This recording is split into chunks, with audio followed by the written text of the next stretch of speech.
Bienvenidos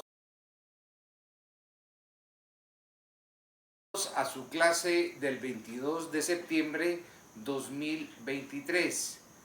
En sesiones anteriores hemos agotado lo relativo a los juicios de conocimiento, comprendiendo el juicio oral, el juicio ordinario y el juicio sumario. A partir de esta clase, iniciamos a desarrollar lo relativo a los procesos de ejecución. Para el efecto, hemos publicado la presentación de los procesos de ejecución en dos partes. En esta ocasión, lo que vamos a iniciar a explicar es el juicio ejecutivo común, a lo cual corresponde esta presentación. Posteriormente, cuando iniciemos a estudiar el otro proceso de ejecución llamado en la vía apremio, oportunamente vamos a publicar las diapositivas que correspondan al juicio ejecutivo en la vía de apremio. Es decir, vamos a dividir en diferentes explicaciones lo atinente a los procesos de ejecución. Para el efecto, debemos de estudiar y analizar la regulación comprendida de los artículos 294 al artículo 400 del Código Procesal Civil y Mercantil. Haciendo una explicación de lo que es un proceso de ejecución, presentan una característica común, un denominador aplicable tanto al juicio ejecutivo común como al ejecutivo en la vía apremio. Y hacemos referencia a que este proceso, ¿qué tienen por objeto los procesos de ejecución? Hacer cumplir un derecho previamente establecido y declarado. Hacer cumplir un derecho incorporado y previamente adquirido. Esto es lo que se denomina la preexistencia de un derecho contenido en un documento que se denomina título ejecutivo. Es una prueba preconstituida, una prueba de carácter documental que reúne la característica de una fuerza ejecutiva, de contener implícitamente un derecho declarado y establecido. Los juicios de ejecución se clasifican de la siguiente manera. Primero, las ejecuciones individuales. Dentro de las ejecuciones individuales podemos citar el juicio ejecutivo y el ejecutivo en la vía de apremio. En las ejecuciones colectivas hacemos relación a las atinentes al concurso voluntario, al concurso necesario y a la quiebra. En una tercera categoría señalamos las ejecuciones especiales. Dentro de las ejecuciones especiales podemos subrayar las que son una ejecución de sentencias nacionales, sentencias extranjeras o dar, hacer y no hacer. Recapitulando, la clasificación tripartita de los juicios de ejecución se materializa de la siguiente forma: las ejecuciones individuales, las ejecuciones colectivas y las ejecuciones especiales. En esta ocasión, al explicar el juicio ejecutivo común, haremos relación a el proceso de ejecución dentro de las denominadas ejecuciones individuales. Para el efecto, les requiero su consulta del Código Procesal Civil y Mercantil para que tengamos nosotros una relación de estos hechos.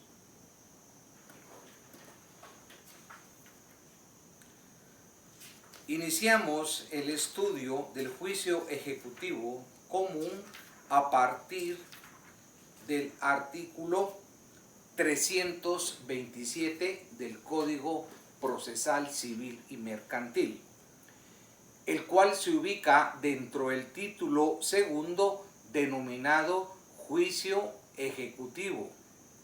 Capítulo 1 título ejecutivo.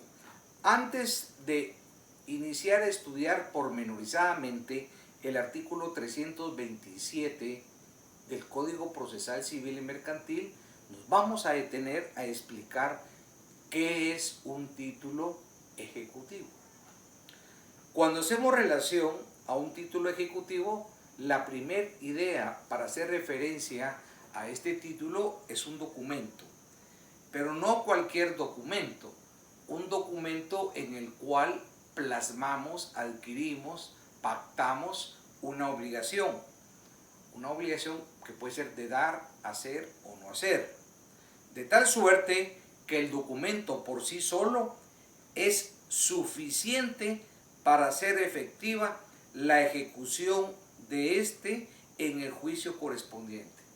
Reitero, basta la calidad de este documento que ha reunido determinados requisitos de ley, que contempla, que adopta, que recoge una obligación para que podamos afirmar de una forma específica, clara y puntual que por sí solo implica ese derecho preconstituido, ese derecho declarado e incorporado a este documento. Por tanto, un título ejecutivo, dentro de sus características que debe poseer, son las siguientes. La primera, certeza jurídica. Ese documento llamado título ejecutivo nos tiene que presentar esa seguridad jurídica. Tenerse por cierto el título por cumplir, por contar con las formalidades que la ley ordena para su celebración al momento de su creación. Si cumplimos con esas formalidades que la ley exige al momento de su celebración, genera una importante consecuencia jurídica. ¿Y cuál es esa consecuencia jurídica?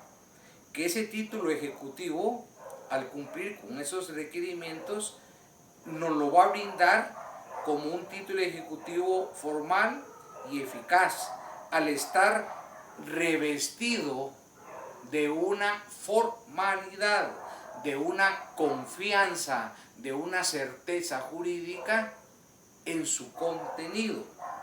En virtud que en este título ejecutivo, que en este documento, se va a especificar quién es el deudor en esa relación obligatoria, quién es el acreedor en esa obligación y específicamente la cantidad en dinero. En unos segundos voy a explicar por qué esa cantidad debe ser líquida, exigible y de saldo vencido. Estos argumentos que acabamos de enunciar demuestran que ese título ejecutivo, este documento, dentro de los requisitos que debe poseer se encuentra la seguridad y la certeza jurídica, porque en su momento de celebración cumplió con los requisitos, con los presupuestos que la ley ordena. Y en ese sentido este documento está revestido de esa legalidad, de esa certeza, que también va a reflejar que esa cantidad de dinero que está como parte del contenido, del objeto de la obligación que se generó derivado de un vínculo jurídico entre acreedor y deudor, es una cantidad en dinero líquida, exigible y cierta.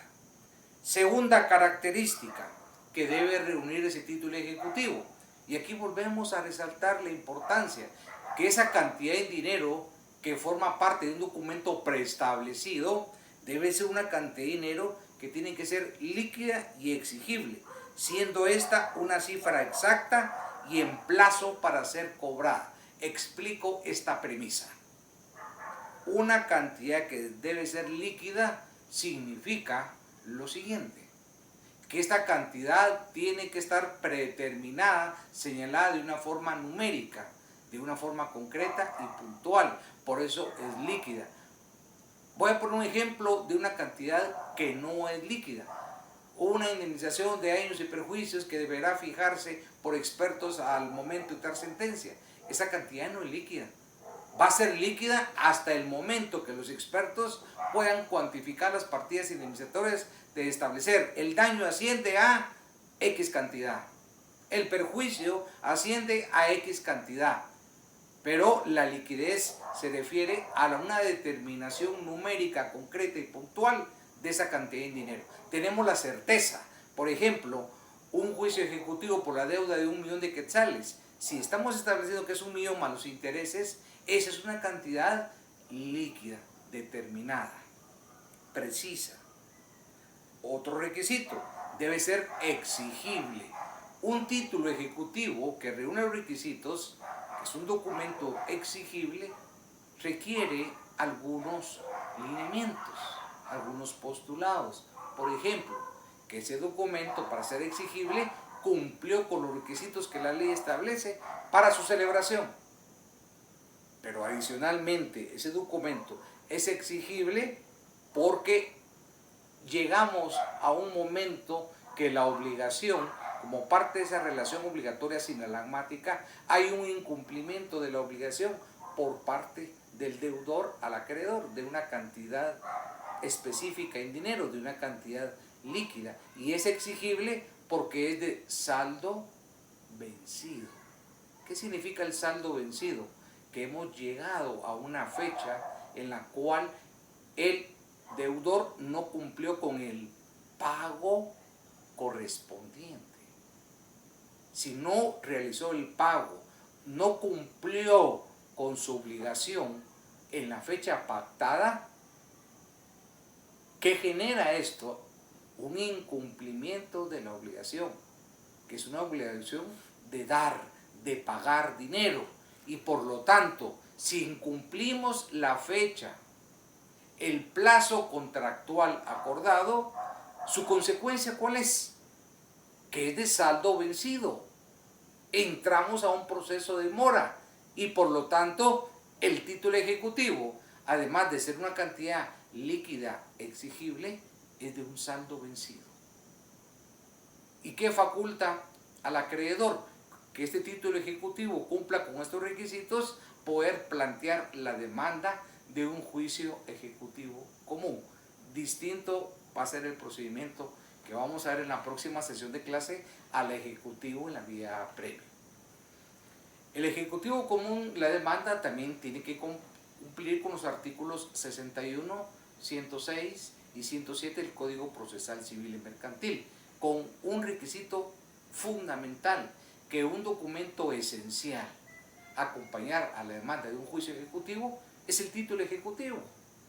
Por ejemplo, si incumplió el deudor al acreedor, el acreedor tiene que probar que prima facie se celebró un contrato de mutuo o de préstamo y acompañar la copia de la escritura, que se llama testimonio especial.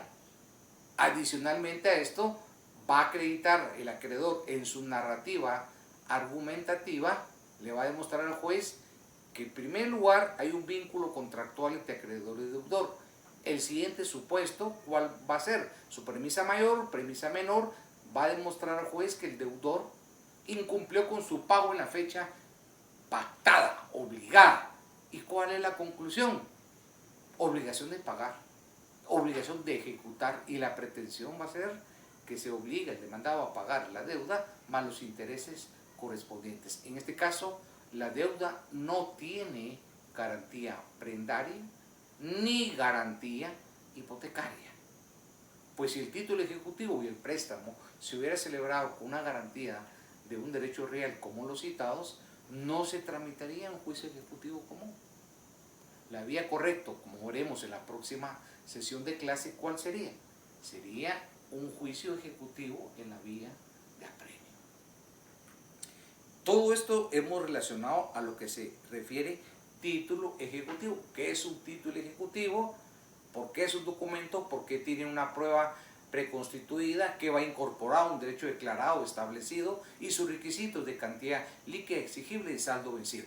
Estos son requisitos que vamos a conceptualizar como título ejecutivo. Ahora bien, ya estamos en la capacidad de definir un título ejecutivo, cuáles son sus requisitos, la clasificación de los juicios ejecutivos.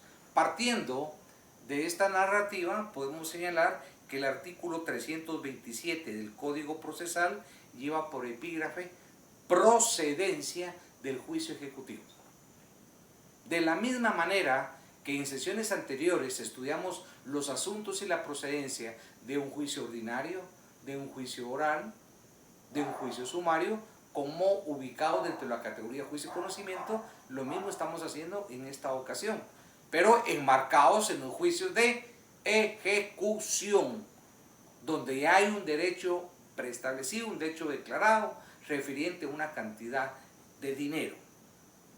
Por consiguiente, el 327 señala procedencia del juicio ejecutivo, expresado en otros términos. ¿En qué casos, en qué asuntos, en qué supuestos procede discutir este asunto en un juicio ejecutivo? Y el artículo 327 dispone lo siguiente: procede el juicio ejecutivo cuando se promueve en virtud de alguno de los siguientes títulos. Los títulos que voy a explicar individualmente son 7.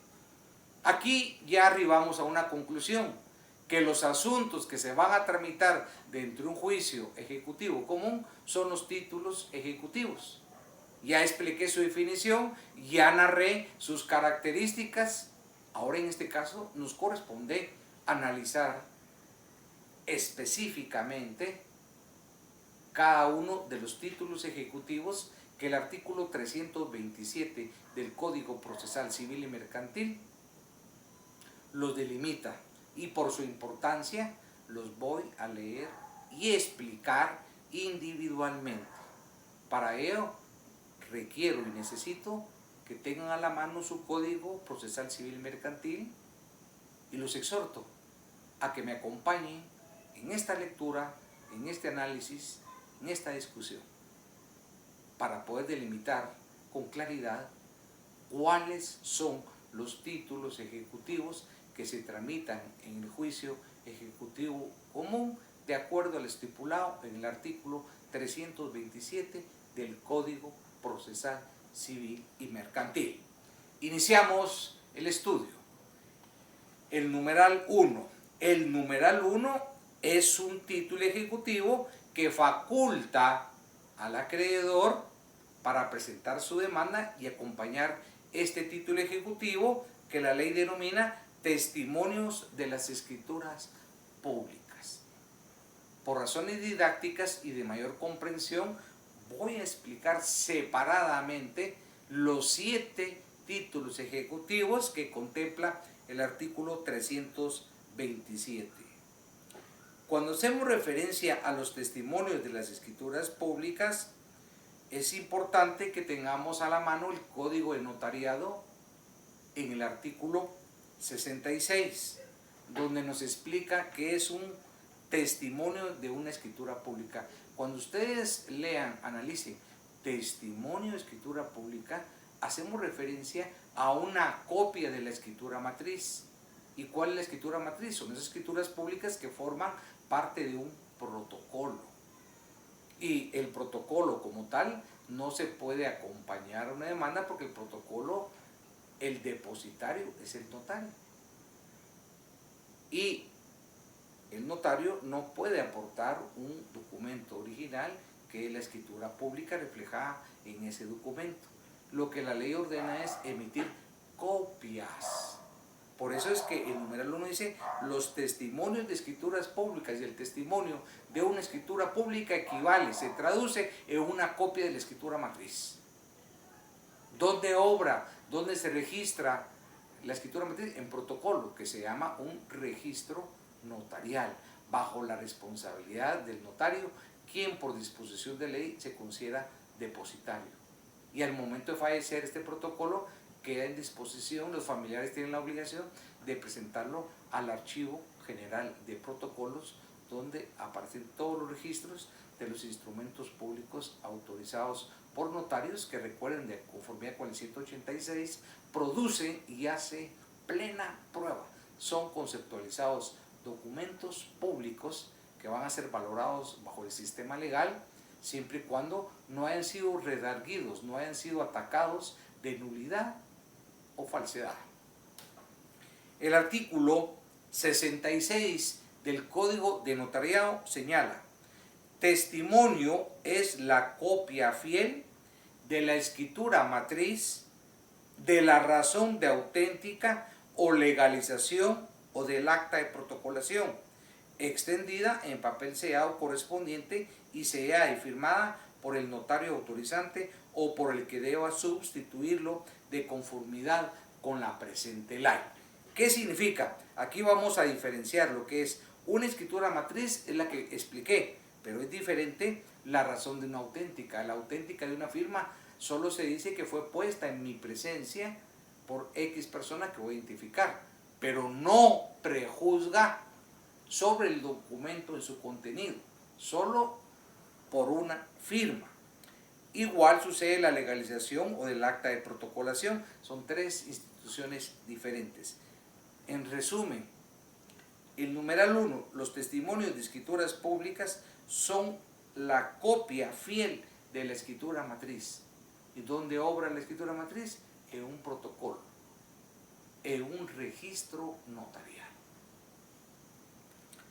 Vamos al numeral 2 del artículo 327 del Código Procesal Civil y Mercantil. Es otro de los títulos ejecutivos que están señalados dentro de un número cerrado que contempla el 327.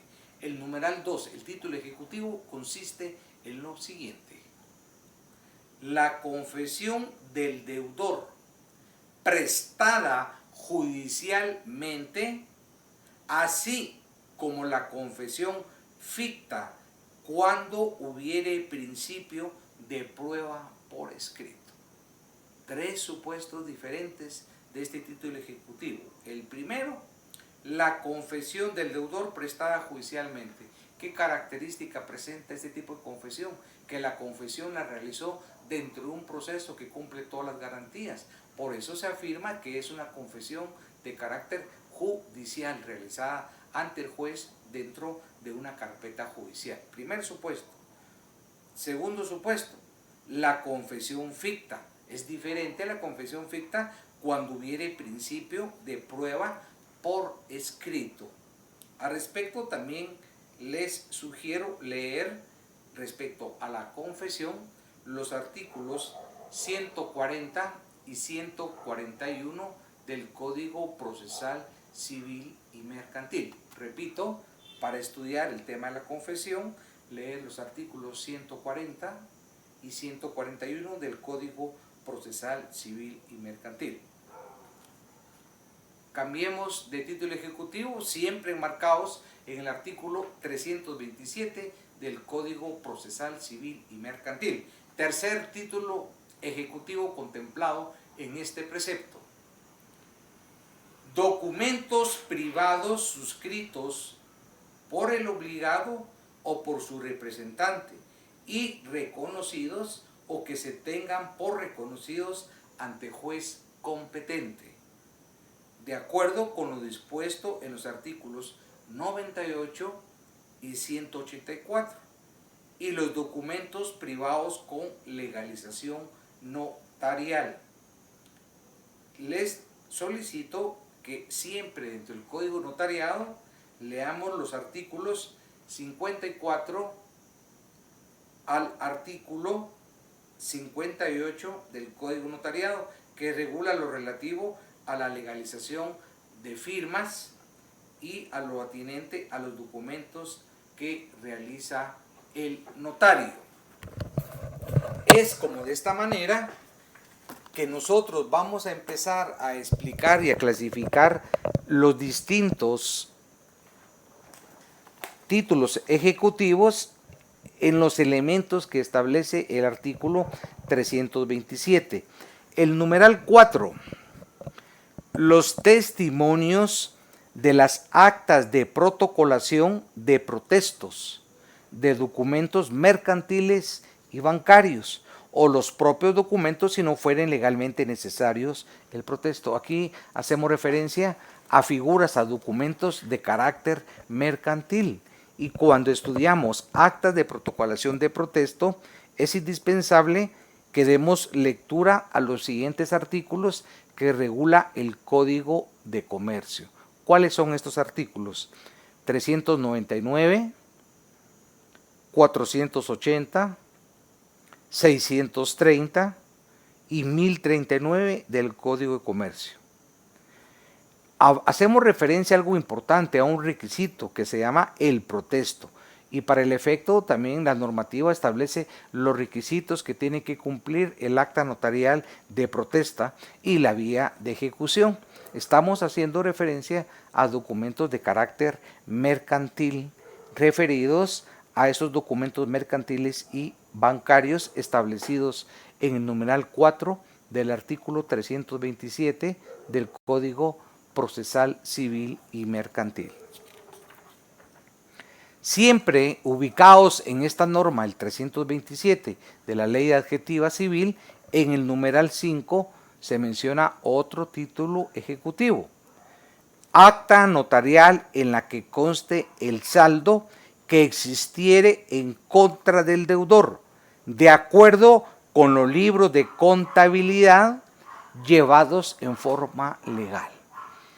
Aquí también es importante mencionar que no podemos confundir lo que es una escritura pública matriz de una acta notarial. Son dos documentos diferentes, con caracteres diferentes, y por lo tanto tenemos que tener claro en las diferencias. La escritura pública forma parte de ese registro notarial y es un instrumento que el notario ejerce esa fe pública notarial, mientras que el acta notarial no forma parte de ese registro notarial que estamos señalando. Es un acta realizada fuera del protocolo con distintas finalidades a un instrumento público llamado escritura matriz. En el numeral 5 que ustedes están leyendo conmigo de forma conjunta, el 327, se refiere a que en esta acta notarial el notario autorizó, faccionó un acta notarial de presencia. ¿Por qué presencia?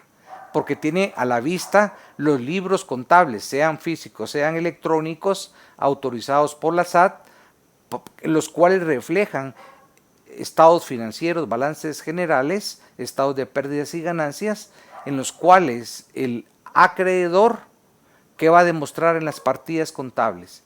Primero, que hay una deuda. ¿Quién es el deudor? El monto de la deuda.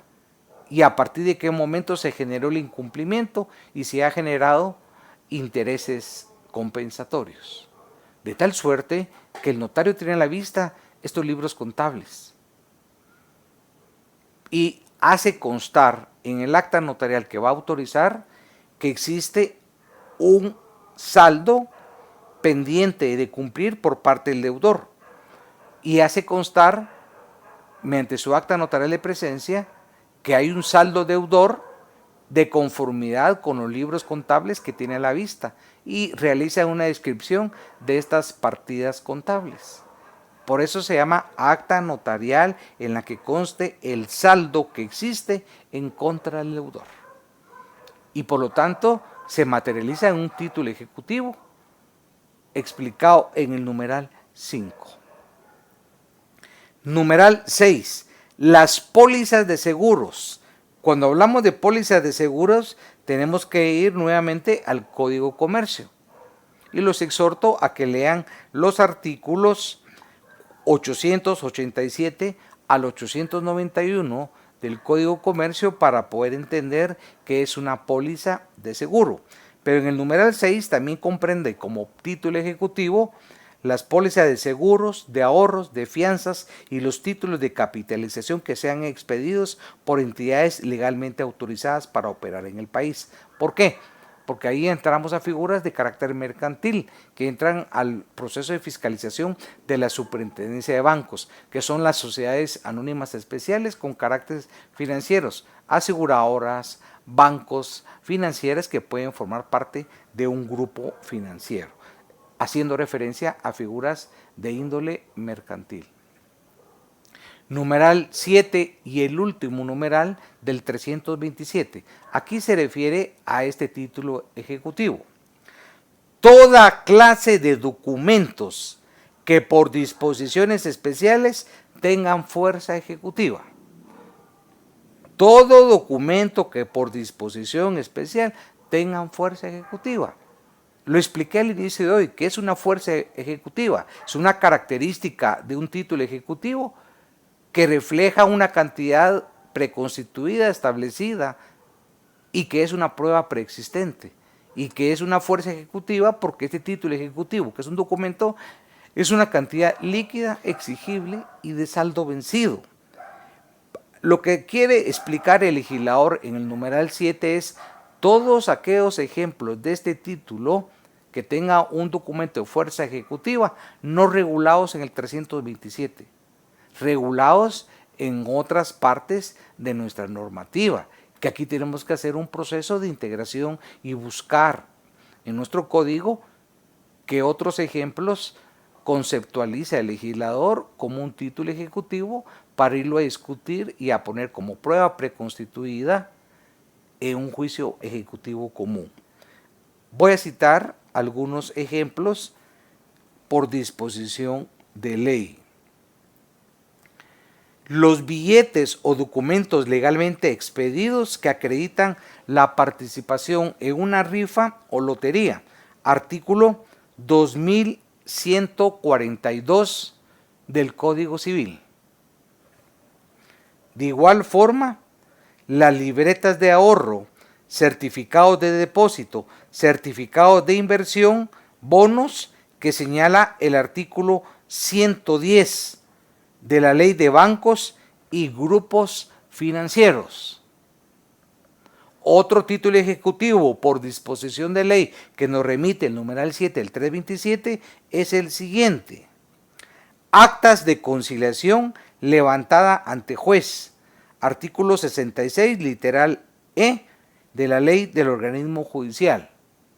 Otro ejemplo, acta notarial de registros contables según el Código de Comercio en el artículo 11. Igual forma, la Ley de Almacenes Generales de Depósito, artículo 13, inciso 5, de la Ley de Sociedades Financieras Privadas. Son ejemplos de otros títulos ejecutivos por disposición de ley. Dejamos el artículo 327 porque ya explicamos de forma individual todos los títulos ejecutivos que señalan en los 6 numerales y el artículo 327, numeral 7, a qué casos nos remite a supuestos por disposición de ley. El artículo 328 del Código Procesal Civil y Mercantil enuncia lo siguiente. Además de las disposiciones especiales previstas en este título y en el siguiente, se aplicarán las normas correspondientes a la vía de apremio.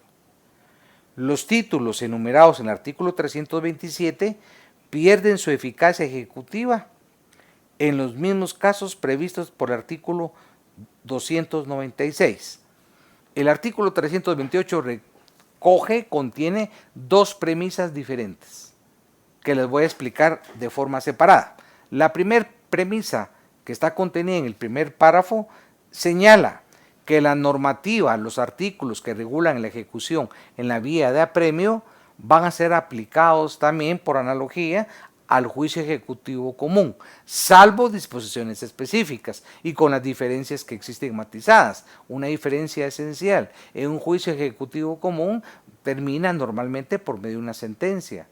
El juicio ejecutivo en la vía de apremio no se va a dictar sentencia. Y ahí vamos a ver otras diferencias. Pero este es un procedimiento de integración del procedimiento aplicando las normas del juicio ejecutivo en la vía de apremio al juicio ejecutivo común, salvo, exceptuando las disposiciones específicas concretas. Y el segundo párrafo, el 328, se refiere a la eficacia. Entonces tenemos que recurrir al plazo. Al plazo es de 5 años si se trata de obligaciones simples y 10 años si hubiere prenda o hipoteca. ¿Qué es una obligación simple? La que no tiene una garantía de un derecho real como prenda e hipoteca. 5 años el plazo de eficacia y validez. 10 años si la obligación está garantizada con prenda y con hipoteca. ¿Y qué sucede si nos van a demandar con un título ejecutivo que haya excedido en demasía este plazo? La parte demandada, ¿qué puede hacer? Puede hacer el planteamiento de una excepción para poder atacar la eficacia por razones de tiempo. Sobre esa base está claramente explicado el artículo 328 y vamos a iniciar los procedimientos a partir del artículo 329, procedimientos dentro del juicio ejecutivo común. Audiencia al ejecutado. Promovido el juicio ejecutivo, es decir, desde el momento que se le notifica la demanda al demandado, al sujeto pasivo de esa relación procesal, el juez va a calificar el título en que se funde la demanda. Cuando hablamos de que el juez va a calificar el título, significa lo siguiente. El juez examina si el documento, que es el título ejecutivo, fue suscrito, fue elaborado, fue faccionado, cumpliendo los requisitos que la ley establece. Y adicionalmente, si ese documento apareja, implica una obligación líquida, exigible y de saldo vencido. A eso se refiere la norma cuando enuncia que el juez tiene la obligación de calificar el título y que se funde. Y si lo considera suficiente el juez, ¿qué significa eso? Si el juez examinó que el título cumple con todos los requisitos de ley, y si es suficiente, y que la cantidad que se reclama fuera líquida y exigible, librará o despachará el mandamiento de ejecución, el requerimiento de ejecución, el requerimiento de pago, ordenando el requerimiento del obligado y el embargo de bienes, si esto fuera procedente, y dará audiencia al ejecutado por un plazo de 5 días, para que se oponga o haga valer sus excepciones. Aquí nos referimos a las actitudes del demandado, del ejecutado. El ejecutado, porque es el deudor el que incumplió su obligación de dar, de pagar la cantidad de dinero en la forma y en la fecha establecida. Entonces, las actitudes que puede asumir el ejecutado es que se oponga a la pretensión del actor, que haga valer sus excepciones de conformidad con lo ordenado en el artículo 329 del Código Procesal Civil y Mercantil. Recomiendo que de este procedimiento que establece el capítulo 2 del Código Procesal Civil y Mercantil puedan elaborar un diagrama, un mapa conceptual de las distintas fases que establece el código para el juicio ejecutivo. Y en este caso, importante también el plazo de la audiencia que se le considera el ejecutivo y las actitudes que puede señalar. ¿Qué sucede si el ejecutado no comparece a juicio? ¿Qué sucede si el ejecutado no comparece a juicio? El artículo 330 es claro al ordenar lo siguiente. Si el ejecutado no compareciere a deducir oposición o a interponer excepciones, vencido el término del juez, ¿cuál es el plazo? El plazo de los 5 días. El juez dictará sentencia de remate. Sentencia de remate, declarando si hay lugar o no a la ejecución. Una sentencia en juez ejecutivo no es de conocimiento. Lo que va a establecer, lo que se va a ordenar es un aspecto muy central. Si hay lugar a la ejecución o bien no hay lugar a la ejecución. Eso va a depender de la demanda, va a depender del título ejecutivo que se acompañó y, por supuesto, hacemos referencia a la incomparecencia del ejecutado de conformidad con lo señalado en el artículo 330 del Código Procesal Civil y Mercantil. Hagamos referencia de una actitud activa que puede asumir el ejecutado. Es la oposición. Señalamos que se puede oponer o bien hacer valer excepciones previas. Abordemos este ejemplo de oposición que establece el artículo 331 de nuestra ley de adjetiva civil. Si el ejecutado se opusiere, deberá razonar su oposición. Razonar su oposición es argumentar, justificar en qué baso mi oposición, por qué no estoy de acuerdo con lo afirmado por el actor, por el acreedor.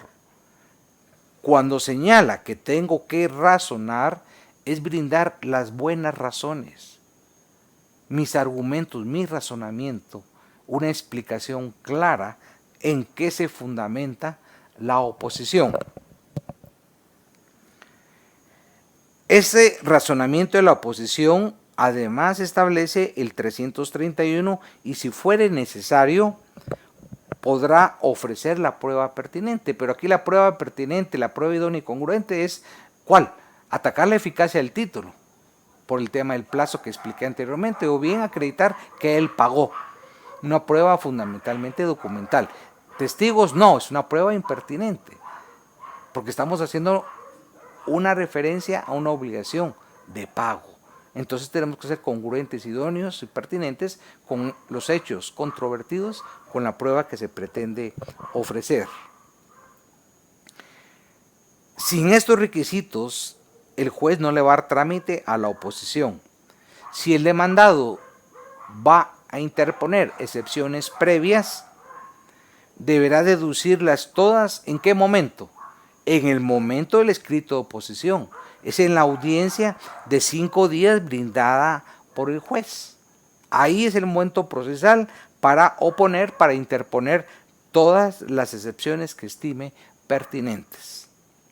Siempre en el tercer párrafo del artículo 331 del Código Procesal Civil y Mercantil se establece: el juez va a oír, el juez va a escuchar por 2 días al ejecutante y con su contestación o sin ella mandará a recibir pruebas por el término de 10 días comunes a ambas partes, si lo pidiera alguna de ellas o el juez lo estimare necesario.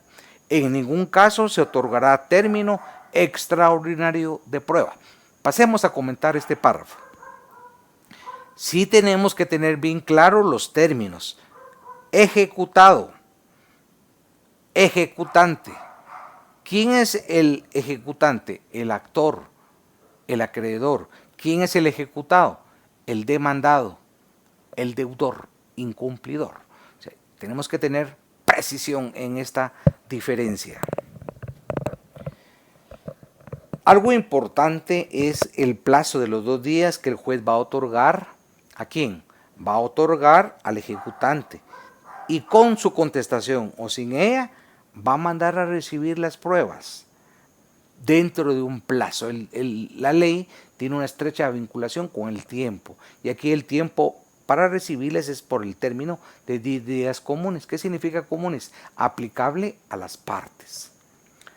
Si lo pidiera alguna de ellas o el juez lo estima necesario, puede ser que se vaya a relevar de pruebas si no es solicitado por las partes la apertura de este periodo probatorio. En ningún caso se va a otorgar un término extraordinario de prueba. Hablemos de la sentencia que alude el artículo 332. Vencido el término de la prueba, el juez se va a pronunciar sobre la oposición y en su caso sobre todas las excepciones deducidas. Pero si entre estas excepciones se hay la de incompetencia, se va a pronunciar sobre las restantes, solo en el caso de haber rechazado la incompetencia. Si la excepción de incompetencia fuera acogida, es decir, declarada con lugar, el juez se abstendrá de pronunciarse sobre lo demás. En este caso, se aguardará a que quede ejecutoriada la resolución para decidirse las restantes excepciones y la oposición por quien sea competente. La sentencia de segunda instancia que en los casos en que la excepción de incompetencia fuera desechada en el fallo de primera, se va a pronunciar sobre todas las excepciones y la oposición siempre que no revoque lo decidido de manera relativa a la incompetencia. Además, en la sentencia de resolver todas las excepciones alegadas interpuestas, el juez va a declarar si ha o no ha lugar a hacer un trance, un acuerdo y un remate de los bienes embargados, y el pago al acreedor si procede la entrega de la cosa, la prestación del hecho, su suspensión o destrucción, y en su caso el pago de los daños y perjuicios. Y para hablar de daños y perjuicios, los invito a que lean los artículos 1433 al 1435 del Código Civil. ¿Qué sucede si hay incompetencia? ¿Cuáles son sus efectos? ¿Cuáles son sus consecuencias? Debemos de ir al artículo 333, que señala lo siguiente: cuando la resolución declare procedente la excepción de incompetencia, condenará en costas procesales al actor, pero declarará vigente el embargo y dispondrá que los autos pasen a un juez competente para la decisión del juicio, siendo válido todo lo actuado con anterioridad. Igual es importante plantearnos la siguiente interrogante: ¿cuáles son los medios de impugnación y los recursos que aplica el Código para el juicio ejecutivo común? El artículo 334 establece que el juicio ejecutivo únicamente el auto que deniegue el trámite a la ejecución, la sentencia y el auto que apruebe la liquidación serán apelables. Dicho de otra forma, las únicas resoluciones que son apelables dentro del juicio ejecutivo común es el auto que le da trámite a la ejecución, la sentencia y el auto que apruebe la liquidación. Son las únicas tres resoluciones, los autos que pueden ser objeto de apelación. De tratarse de la impugnación de cualquiera de estas tres resoluciones, el Tribunal Superior va a señalar para la vista dentro de un término que no exceda de 5 días, pasado el cual resolverá dentro del plazo de 3 días, so pena de responsabilidad personal de conformidad con lo establecido en el artículo 334 del Código Procesal Civil y Mercantil. A continuación les sugiero su atención especial porque es aplicable al juicio ejecutivo, no es aplicable a los juicios de conocimiento, lo que ordena el artículo 335, que lleva por epígrafe lo siguiente: juicio ordinario posterior. Juicio ordinario posterior. La sentencia dictada dentro del juicio ejecutivo que venimos explicando a lo largo de estas distintas etapas no pasa en autoridad de cosa juzgada, a diferencia de las sentencias de los juicios ordinarios que provocan una cosa juzgada. Es una resolución ejecutoriada donde no cabe recurso alguno ni notificación pendiente. Producen una cosa juzgada formal y una cosa juzgada material. Pero insisto, en los juicios de conocimiento, la sentencia sí provoca cosa juzgada. Una resolución ejecutoriada, una resolución firme. No hay recurso pendiente ni notificación.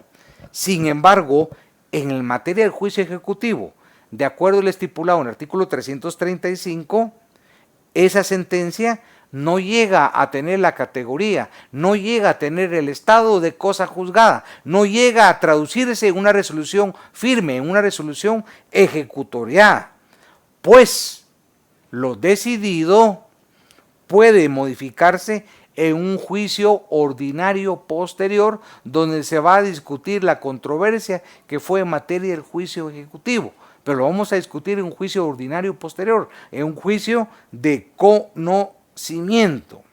Para esto, para el juicio ordinario tenemos que volver a leer el trámite del artículo 96 al 198 del Código Procesal Civil y Mercantil.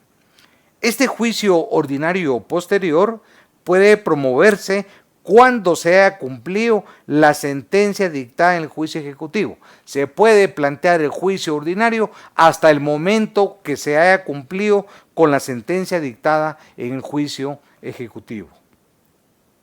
Para conocer el juicio ordinario posterior, cualquiera que sea la naturaleza de la demanda que se interpone, es competente el mismo tribunal que conoció en la primera instancia del juicio ejecutivo. Significa que, por ejemplo, si el juzgado quinto y primera instancia civil conoció el juicio ejecutivo y lo resolvió, es el mismo que debe conocer el juicio ordinario posterior que se puede plantear cumpliendo con los requisitos que exige el artículo 335 del Código Procesal Civil y Mercantil.